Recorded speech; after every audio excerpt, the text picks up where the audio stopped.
ஒரு பங்கு தளத்தில் சாமியார், எங்களையும் விடக்கூடாது, அப்பப்போ எங்களையும் தொட்டுக்கணும். சில பேர் என்கிட்ட சொல்கிறாங்க, என்ன நீ எப்போ பார்த்தாலும் சாமியாரை குத்தி குத்தி பேசுகிற, நம்ம பக்கம் எல்லாமே நல்லா இருக்குன்னு மட்டும் சொல்லி ஏமாந்துடக்கூடாதுல்ல, உண்மையை சொல்லணும்ல. சொல்லணுமா இல்லைங்களா? சாமியாரை குறை சொல்லலாமா சொல்லக்கூடாதா? சொல்லு சாமி, நல்லா சொல்லு, உரைக்கிற மாதிரி சொல்லு சாமி அவங்களுக்கு. அப்படி மனசில் நினச்சவங்கள செய்து சொல்லுங்கள். Praise the Lord. உண்மைதான், எல்லாத்துக்கும் தராசு எல்லாத்துக்கும் தான். சாமியார் தராசு மட்டும் இப்படி தூக்கி பிடிச்சாக்க அப்படியே நின்றுடுமா?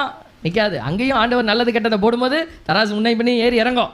அதனால தான் ஆண்டவர் எல்லாத்துக்கும் தராசு பிடிக்க போகிறார். ஒரு குருவானவர் ஒரு பங்கு தளத்தில் இருக்கிறாருன்னா அந்த பங்கு மக்களுக்கு அவர் எப்படி வெளிப்படணும்? ஒரு ஆயர் ஒரு மறை மாவட்டத்தில் இருக்கிறாருன்னா அந்த ஆயர் எப்படி நீதியோடு செயல்படணும்? ஒரு குருவானவர் எப்படி நீதியோடு செயல்படணும்? ஒரு குடும்பத்தில் தந்தை செயல்படுவது போல் எல்லா இடத்திலும். அப்போ அவரவருக்குரிய நீதியின்படி செயல்பட்டால் தான் நம்ம என்ன செய்ய முடியும்? ஆண்டவருடைய மகிமைக்குள்ளே வர முடியும். Praise the Lord. ஹல்லேலூயா.